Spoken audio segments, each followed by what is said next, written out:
বাংলাদেশের অন্যতম স্তম্ভ। যার যার জায়গা থেকে আপনারা দায়িত্ব পালন করুন।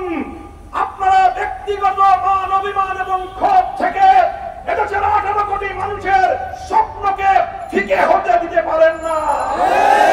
এদেশের মানুষের অনেক স্বপ্ন রয়েছে, এদেশের অনেক মা তার সন্তান হারিয়েছে, তাদের চোখের অশ্রু এখনো শুকিয়ে যায়নি, শহীদের রক্তের দাগ এখনো বাংলার রাজপথ থেকে মুছে যায়নি।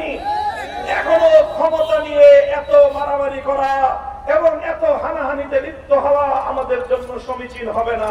আমরা দেখতে পাচ্ছি সরকারের ভিতরে নাস্তিকবাদী কিছু উপদেষ্টা কোরআনের সংস্কার শুরু করেছে।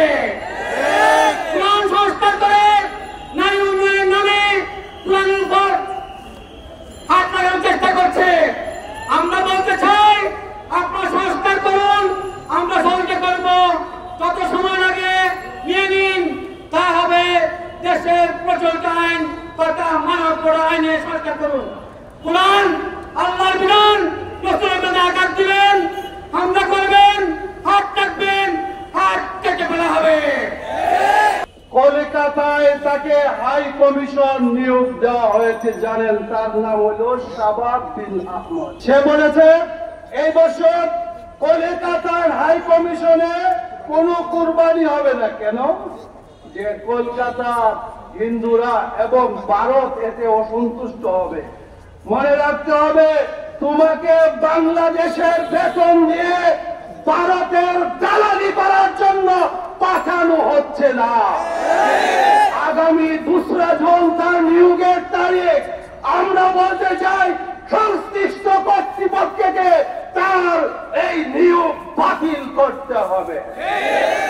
আমরা লক্ষ্য করেছি হেফাজতের দাবিকে উপেক্ষা করে একদল নারীবাদীকে মাঠে নামানো হয়েছে। এই দাবির বিরুদ্ধে যেন তারা মাঠে থাকেন এবং সরকারকে চাপ প্রয়োগ করেন। আমরা স্পষ্ট ভাষায় বলতে চাই, নারী কমিশন বাতিল করতে হবে। কোন নারীবাদী এই উগ্র সন্ত্রাসীদেরকে মাঠে নামিয়ে নারী কমিশন বাতিল রোধ করা যাবে না। বিগত 16 বছর আওয়ামী লীগের গণহত্যার শিকার হয়েছে। আওয়ামী লীগ চেতনাগুলো গণহত্যা চালিয়েছে। গণহত্যার বিচার বাংলার জমিনে করতে হবে।